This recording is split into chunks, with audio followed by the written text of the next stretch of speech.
What is going on, Jaguars fans? Today I have a very special guest on the show. It is the host of Jags Nation YouTube channel, Tyler Leslie. What's going on, Tyler? What's going on, man? Just getting ready for the Super Bowl. Believe it or not, I'm actually kind of ready for the Super Bowl to be over with so we can focus on the offseason. Oh, absolutely, absolutely. I'm just another day closer to hearing Trevor Lawrence announced as the quarterback of our Jacksonville Jaguars. Oh, for sure. Um, Prior to the show, we were talking about the quarterback, or excuse me, not the quarterback, the coaching changes for the team. So Urban Meyer's branded the team. You know that those waves have kind of calmed down a good bit. What do you think of the hire? So far, I like all the hires. I like the way the direction he's going. He's starting off, it kind of looks like, so his coordinators are going to have former NFL experience, obviously former coordinators of other teams. Yep. Like you have Bevel, he used to be the Seattle Seahawks offensive coordinator when they had that run in the Super Bowl. Also, Hmm. he was the past 2 years offensive coordinator for the Detroit Lions.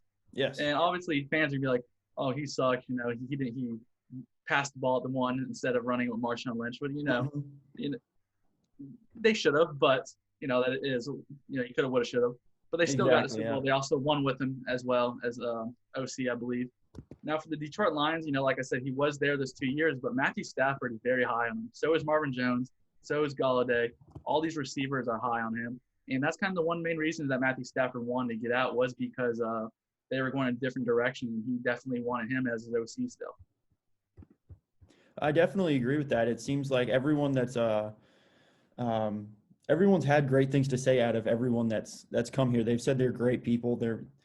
Obviously we were saying that if they're good coordinators, they're getting head coaching jobs, and if they're good coordinators, they're going to maintain good coordinator positions, but they're just going to bounce around because they're not producing the way that they would if they were to be announced as head coaching. Yep. So, like you were saying, new regime comes in and they just clear house because they want their guys, just like with the quarterback position. And I'm very excited though. A bunch of fresh blood. We have almost no retreads on the team. I think we just kept the Earl Watford, right? No, not no. What's the offensive line coach's name? What was his name? His name is what's his name? George Warhop. Yeah. Warhoff. Thank you. Yeah, I think he's the only keep on the team. I know a lot of people were anxious and to find out Keenan's verdict. I would have loved to see Keenan stay on the team, but in Urban we trust. I guess that's the new slogan for the 2021 season. Yep. And because this is Exactly. all just a crapshoot, and I can imagine Jaguars fans have all their eggs in the Urban basket, and it's no holds barred going into this season. Yep, and Uh, also, I mean, for the defensive coordinator spots, you have Colin. He used to be our D line coach a few years ago. Like I believe, like 2011 and 2012, he was here, or maybe mhm. 2010 to 2012. But he's coming over from Baltimore, who runs at 3-4. So I definitely think he's gonna make us a 3-4 finally. I think a lot of us fans wanted a 3-4 for the longest time with Josh Allen and Chase on. Finally go to their natural position. So I'm definitely excited for that. And it's kind of funny. You see, the offensive side is basically Seattle coaches. The defensive side is basically Baltimore Ravens coaches. So I definitely like the mix, and I'm excited. You can't go wrong whenever you're poaching coaches off of two teams that have won Super Bowls within the last decade. I definitely don't think you can go wrong there. Now, we talked a little bit about how teams come in and they basically turn over the entire roster, and obviously the most important position in football is the quarterback position. Last year, the Jaguars had a lot of turnover at the quarterback position with Rootin for Luton, uh, Mike Glennon, and obviously Gardner Minshew starting us off for the year. What do the Jaguars do with that quarterback position? So first and foremost, we obviously know it's going to be Trevor Lawrence, or number one. He's going to be the starter day one. I don't care if people can say let's let him sit half the year or just let him sit for 1 year. No, your first overall quarterback taking number one, he's going to start. Especially with his talent and his promise and all the hype, he's definitely going to start. But when you look at Gardner Minshew, I think he's kind of like a Ryan Fitzpatrick. I think he's going to be a great backup in this league. I think he's going to be around for anywhere from 8 to 15 years. So he'll jump around from team to team. If you need him to start a game or two, I think he can get the job done and win. But it does bring up the question mark. I'm not saying he's going to cause any drama, but he was a starter last year. He begged Doug Marrone to start. We heard that story, that rumor Mm-hmm. at the end of the year. So I don't know if you kind of want that in a locker room. Like I said, I don't think he's going to cause any drama. I think he's a great guy. But I mean, you possibly look at teams like New England, possibly, or maybe even like someone that needs another backup, maybe like San Francisco as a team to trade for Gardner Minshew. Now, a quarterback that I would consider bringing in for the backup position, two people is the first one is Alex Smith because he was Urban Meyer's quarterback when he's at Utah. Mm-hmm. And I think he can be a great mentor. I do think Alex Smith will end up staying in Washington, but if he hits the free agency market, I'm all for getting him. He'll be a great backup, great quarterback that Trevor Lawrence can learn from. And the other one is probably going to be Andy Dalton. I would be okay with signing him as a backup. Wow, so you're all right. That's a lot to unpack there. Saying that robo leg of Alex Smith is going to be potentially coming to Jacksonville, and then the Cowboys just let go of Andy Dalton. Wow. All right, I can get down with that. Now, I don't know what's going on, but it seems like this has been one of the most volatile years to be a quarterback on an unstable team in the NFL and probably the history of the league, with massive trades going on, even unsuspecting trades with the Matt Stafford, Jared Goff trade. And there's a lot of turnover in the league. We had Phillip Rivers retire. What do you think about that? I'm not surprised there. I thought maybe he'd go one more year, but I know he accepted a head coaching gig, I believe, in Alabama to be the head coach of the high school. So, good for him. He had a pretty good career. Unfortunately, when he was playing, I was not the biggest fan of him, but when he retired, his trash talk and all that, definitely I was a fan of and all that, except for when I was against us. But, absolutely. I do wish he would have got a Super Bowl, but, I definitely, for the Colts direction, I think they're probably going to draft a quarterback. Mm-hmm. If they can't get Carson Wentz. I think Carson Wentz would fit well in that system because their head coach obviously used to be the Eagles' offensive coordinator when they won the Super Bowl. Yeah. So I think Carson Wentz is definitely a number one option for the Indianapolis Colts. But if they can't get him, I think they will draft a quarterback in the first round. All right. Bouncing around, we landed in in Houston, Texas with Deshaun Watson. What happens with Deshaun? All right, so I have three scenarios for him. The first one is the most obvious, the New York Jets.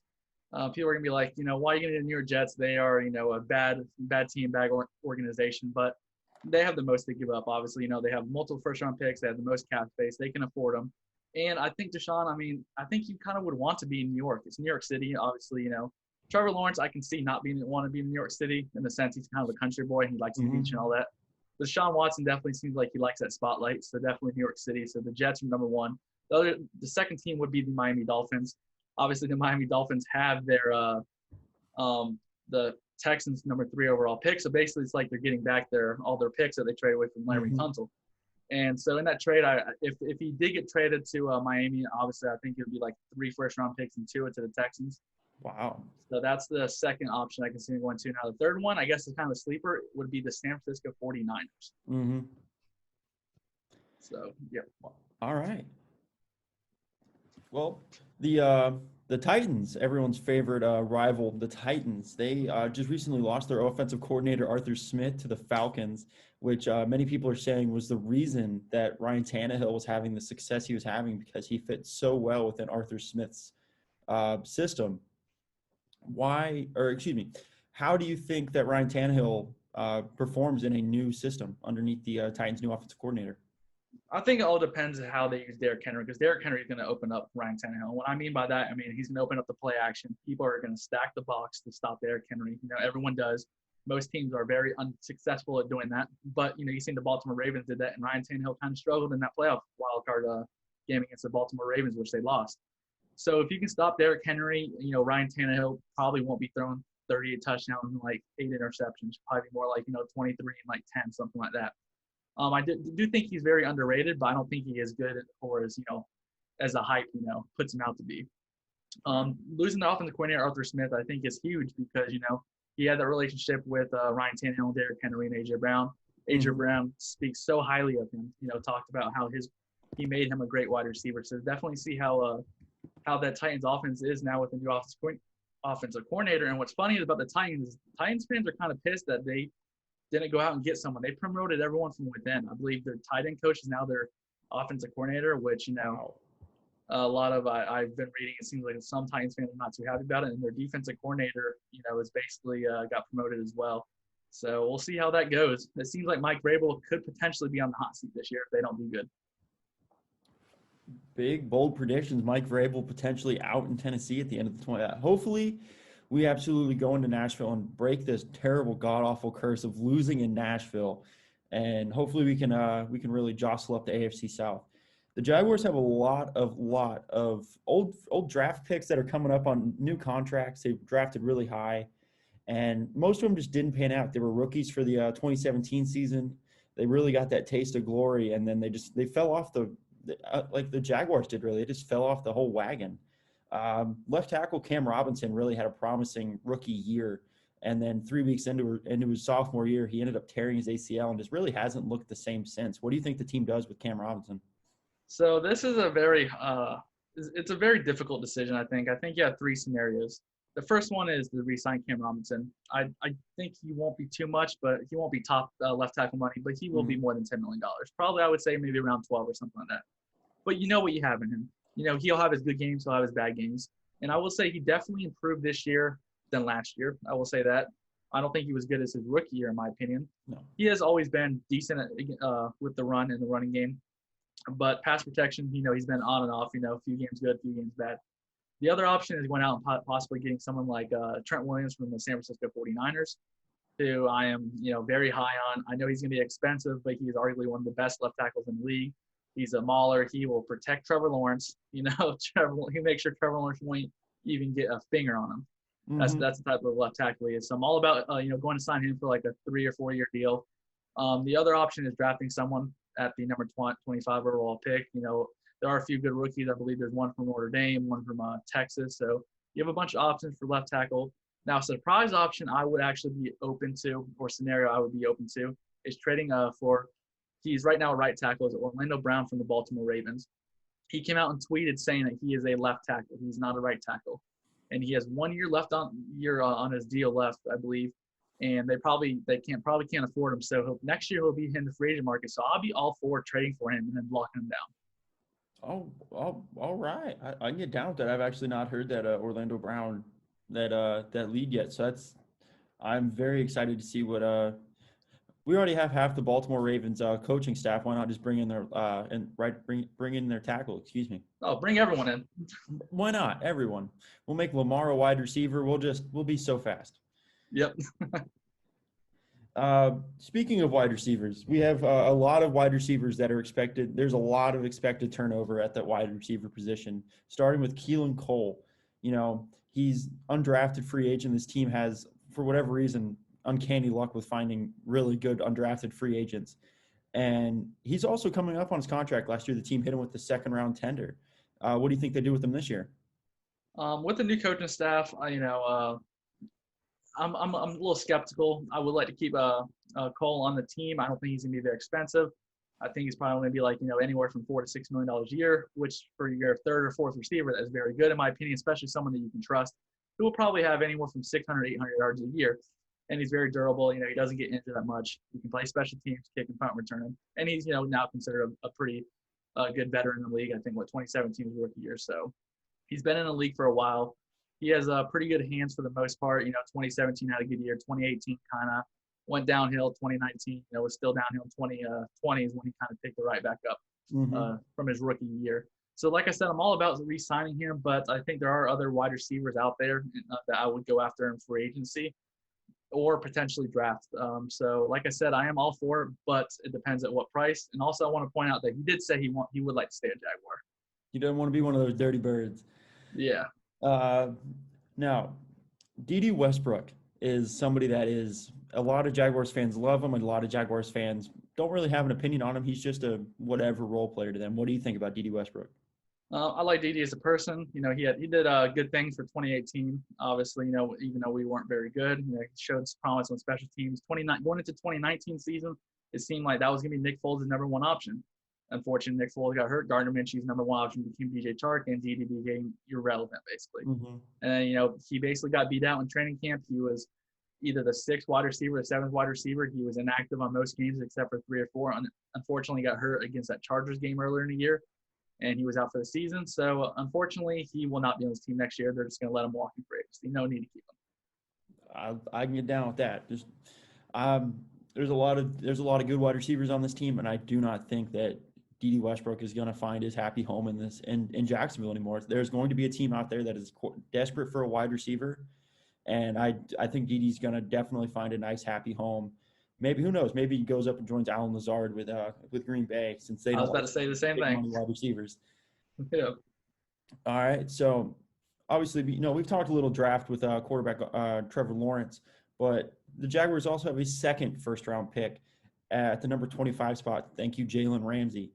Where do the Jaguars go with that pick? Do they go offense, defense? What do you think? Like I talked about earlier with the left tackle position, I think left tackle, if they don't keep Cam Robinson or they don't get one in free agency or trade for one, I think that's probably arguably what they're going to be doing is going left tackle. Like I said, they had one from Notre Dame, Texas, and a few other good colleges. So left tackle, obviously, if they don't, like I said, they don't keep Cam or get someone in free agency. But also, I'm all about building the trenches. So if they don't go there, I'm all for getting a defensive tackle, possibly, building up that pass rush as best as possible, or potentially maybe getting a wide receiver, maybe the one from Florida, if they don't get one in free agency or keep Cole. And I guess maybe my sleeper pick would probably be maybe a safety. Wow. I'm actually complete opposite on the on Kadarius Toney. I don't want anything to do with him. I know this. I will turn off the draft if they even come close to saying Kadarius Toney's name before round 3. I don't want him. He was good because Kyle Trask was good. He was not good with anything else they had. And I want to point this out. I'm not a Gator fan, so I'm someone that's, I'm all for not drafting Gator players, but I am kind of high on them a little bit. But, we can agree to disagree on a few things. Absolutely. I want Roger Goodell to say the word tackle in that 25 position, whether he's saying offensive tackle or if he's saying defensive tackle. Because if he's saying defensive tackle, that means we have Christian Barmore, who has no business being available at the number 25 position. But people said that about Josh Allen, and here we are with him in a Jaguar uniform. So maybe Lightning can strike twice. He will be great in a 3-4, in my opinion. Oh, just bullying that center and at the nose tackle position, that would make me so happy. Oh, for sure. All right, now we got a little bit more draft talk. A lot of the good offenses in the league have a 1-2 punch combo. Primarily Cleveland with the Nick Chubb, Kareem Hunt, Wombo combo. Now the Jaguars got incredibly lucky with finding that diamond in the rough in James Robinson last year. Now, how early do you think the Jaguars look at taking a running back in this year's draft? No, I see some fans post stuff on Jaguar fan groups on Facebook or just stuff on Twitter, or YouTube saying let's draft someone at the number 25 spot or the first round, first pick in the second round. I'm not for that, in my opinion. I think third round is a good spot. This running back class is very deep, same as last year. Mm-hmm. So I'm all for drafting a running back, but I'm not going first or second round, in my opinion, unless someone like Harris somehow falls to the end of the second round, which then you can trade up and grab him. But I'm not drafting the first or second round. Probably, rounds 3 through 5 would definitely where I would target a running back. I'm actually in the exact same boat. I don't think you touch a running back in day 1 or day 2, but you look at somebody like Chuba Hubbard, who got injured in his junior year, at the beginning of his junior year, who had a insanely promising sophomore year. He was considered a potential Heisman front runner for his junior year. Unfortunately, he did get injured. He rushed for 2,000 yards at Ohio State. I mean, I'm not going to go off on a limb and say he's the second coming of Barry Sanders in an Oklahoma State uniform, but I definitely think that when you look at 2,000-yard running backs in college, you look at, just recently Jonathan Taylor had a very, very promising rookie year. And with the Jaguars having that first pick in the third round, I think if Chuba Hubbard is available with that first third-round pick, you snatch him up and hold on to him. I'm all for that. I also believe there's a running back from North Carolina, I believe, that's very high on a lot of people's draft boards as well. That I would consider. But like you said, this running back, like I said, and I believe you said as well, this running back class is absolutely deep. Probably day 3 is where you're going to look for your running back. But, if someone like, like I said, Harris is there at the end of the second round, I would not be opposed to trading maybe like a third and a fifth to try up and get him. Oh, absolutely not. Yeah. It's something I wish the team had done last year, and I'm hoping they do again this year, where you have too many picks. You can essentially be a glutton in the draft and just start being like, oh, why not? We've already taken 4 offensive tackles. Why not take a 5th one? We have 12 picks. Well, that's the way I also look at it. I mean, if you spend your money for it, you get a lot of your players that you want, you don't need all these picks in the draft. You can trade up and draft, exactly. Get your other guys that you want. Exactly. Would you rather have a really, really good late second-round pick, or would you rather have 4 or 5 4th, 5th-round picks that, who knows, they might turn into a Telvin Smith and be good? That's tough because, obviously I'd want to trade up and get, who was probably going to be a first round pick, but the draft is so deep, he probably fell to the second round. So that's who I probably want, because he's anywhere from round 4 through 7, you're just hoping they can be a starter one day, a starter one day. So, rounds 1 through 3, they should be impacting you day one. I 1000% agree.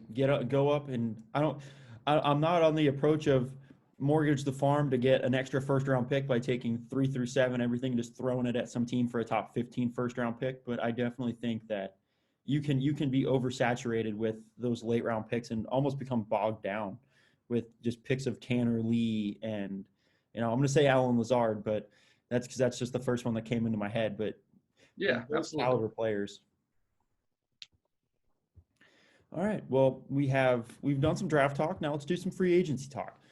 Flipping the schedule up a little bit, taking the draft first, going free agency second. Who do you think the Jaguars target going into NFL free agency? The number one person would be Williams from the New York Giants, the defensive tackle Leonard Williams. Like I said, build the trenches up. If you have a great pass rush, right? If you have a great pass rush, you're constantly getting to the quarterback, make mistakes, throw early. So say we stop C.J. Henderson, Sidney Jones, and let's just say in the slot we keep Trey Herndon, right? Mm-hmm. If we have a good pass rush, they're going to make them look better. That's just how it works. If you have a good pass rush, your secondary is going to look better. And you look at 2017, we had arguably is between us and the Steelers with the best pass rush. Mm-hmm. And I'm not putting down Jalen Ramsey or AJ Boyd. They're both top 5 corners in the league in that in 2017. But without the pass rush we have, would they have been as good and as productive getting interceptions without that pass rush? All right. So definitely Leonard Williams is my number one target. I wanted to get your opinion on the safety position. Do you like the Jaguars to go safety in maybe that first or second round? Or do you think they outsource for maybe a Justin Simmons or Anthony Harris in free agency? I like both of those options. Like I said, we could draft someone, but I like Harris. I like Justin Simmons. Someone also to keep your eye on is Malik Hooker. He was with the Urban Meyer at Ohio State. Unfortunately, he's had some injury problems, with the Indianapolis Colts. But when he's healthy, he is a very impactful player. And another person I would look out for is someone leaving the New Orleans Saints in Marcus Williams. Mm-hmm. They can't afford him, so all those safeties are players that I would absolutely sign. I can just see Jaguars Twitter freaking out with the memes of Marcus Williams with just the with the Minneapolis Miracle missing. People are still questioning what he was thinking, trying to go for that tackle there in that position. I can just see Jaguars Twitter erupting, saying, "Same old Jaguars. Look at what they're dragging in this time." The one play, right? It's the one play. But if we can judge the Seahawks offensive coordinator for that one play, I guess we can judge Marcus Williams for that one play. Yep. Who are obviously a lot of people are saying that the Jaguars have a big need at the wide receiver position. Who are some free agents that you think the Jaguars look at? Number one is Allen Robinson. I think every Jags fan would love a reunion with Allen Robinson. I mean, you've seen what he did with Blake Bortles here. You've seen what he's done with Mitchell Trubisky and Nick Foles. Yes. The dude's an absolute beast. He can catch the 50-50 ball. He actually was in the slot a lot this year with the Bears. So he can play in the slot, 50-50 ball. He can do nice corner routes, fade routes in the end zone. We know about it, him as Jaguar fans. Mm-hmm. But he is going to cost about anywhere from probably $20 to $22, $23 million a year. But like I said, we do have the cap space to get someone like him. So he's definitely not my number one option for wide receiver. I believe it was Brett Martineau and Austin Lane on ESPN. They interviewed him yesterday, and he said that he's not putting he's looking at everything on the table. He's not throwing out a reunion in Jacksonville. I mean, you look at who's still here from when he played in Jacksonville. I'm pretty sure they've changed the cup logo at least 6-7 times since he's been gone. I mean, even at the souvenir stands. It's a completely new franchise, and I don't see any reason why Allen Robinson would hold ill will against the logo. It just seems silly. He didn't go out like a Unique Ngakoue did, where it was just we're not going to tag you, and you want too much money. I'm sorry. I mean, if we're being honest, it was all Tom Coughlin, TC, for the Allen Robinson thing. He pretty much came out and said that Tom Coughlin threw him a bogus offer, mm-hmm. and he never trashed the city, he never trashed the fans. So I definitely think he's open to it. And like you said, I mean, there's a whole new organization, a whole new coaching staff. The only players really here that when he was here is you have Brandon Linder, Cam Robinson, CP still here, Miles Jack. That's basically all the people that's mm-hmm. still here. So it's it's a whole new team. I think he still likes the city. I believe he he deleted all his Bears pictures on Instagram recently. The only pictures he has is him and also him and Jaguar stuff. Hey, I will welcome him in open arms. It will be a very happy homecoming, and I don't see how he can turn down the opportunity to get paid and then also play with potentially the greatest quarterback prospect of all time in Trevor Lawrence. I don't see how he can turn those down. Could you imagine him, Laviska Shenault, DJ Chark, Colin Johnson, probably a rookie wide receiver at some point? I mean, that's a dangerous combo. That is an insane combo. I'm scared thinking about it. I'm wanting them to win. What do you? Here's a fun one. I'm currently on Pro Football Focus, looking at their ranking of free agents in this year, and I scrolled across one Hard Knocks star with the Oakland Raiders, Antonio Brown. What do you think about the Jaguars taking a potential flyer with Antonio Brown? I don't think he's gonna be too expensive. I don't think he's gonna go out there and ask, $15 million a year. I think you probably can get him on a 1 year, like $8 to $10 million, prove it deal, sort of. Make sure he's, it's all right in the head and all that. It seems like he's done fairly well. Not getting in trouble when he's with the Tampa Bay Buccaneers. Seems like Tom Brady definitely kept him calm. It seems like he matured, so that that's a huge plus. But I guess you can say I'm open to it. He's not my number one, number two, number three option, but if he's the only, if it was between him and Cole, I'd probably honestly go Antonio Brown. Wow. Anytime you have an opportunity to add an All-Pro, Pro Bowl wide receiver to your roster in replacement of a guy that's just been a good role player, you jump at it. Even if you might just sprinkle in a little bit of the CTE and the crazy, definitely add another wrinkle into the fold for this Jaguars team. You gotta have a little drama, right? Yeah, I mean, I feel like we'll have enough with Urban. I feel like he's going to be that's the thing with Urban. I don't even know how to describe what Urban's going to be, because when he left Florida, I was still like 12 years old. I was like, oh yeah, football. I don't really know anything. And then it's like, I don't follow Ohio State, but I knew he was there. And so now it's like, everyone's excited for Urban. And I'm like, yeah, Urban won some titles. He had like 50% of his roster be like convicted killers while he was at Florida. But hey, I mean, if he wins, he wins. Like, that's all that matters. Exactly. Oh, speaking of getting in trouble off the field, Telvin Smith recently came out, and what was his tweet? I think it's time. Yeah, because he posted a picture not too long ago, like talking about 2018, whatever, 2019 defined me, 2020 or 2021, I'm returning some stupid thing like that. Would you be open to Telvin Smith rejoining this Jaguar team? I'm 50-50 on it due to the fact that, Telvin Smith, when he was here, he was a very impactful player. He was a leader of the locker room, a captain on team. And he was one of the better linebackers in the league with his speed. Urban Meyer talks about he likes speed. He wants you to be the fastest team out there. But it raises questions. He hasn't played since 2018. Is he in the best of shape? He's a few years older. He's also, if he does come out, retirement, it's a lot of money that we still have to pay him, though. So it makes you wonder if he comes back, are we going to, cut his pay in half? Are we going to trade him, just release him? Every option is out there with Telvin Smith. I 1,000%. I agree with basically everything he just said. And it's a 50-50 crapshoot for me, because I don't want somebody on the team that has the off-the-field troubles with minors that he does. I feel like that just degrades the franchise as a whole, but I also want to be on the side of innocent until proven guilty. And it's a difficult dance to dance, because you want to have the team be as successful as possible, but we talked about drama. You don't want that drama. That kind of drama, exactly. Yeah. You don't want, because then that turns into, you're going up to James Robinson and going, what do you think about the Telvin situation? It's like, bro, I just rushed for 200 yards and 3 touchdowns. And you want to ask me about him? Yeah. I'm wanting him on the team if he's free and clear. And also, if he's here, maybe, say he does come back, maybe Urban's like, listen, if you want to still be a Jaguar, because when he's so-called retired, he said he's always going to do well till he dies. He loves the Jags.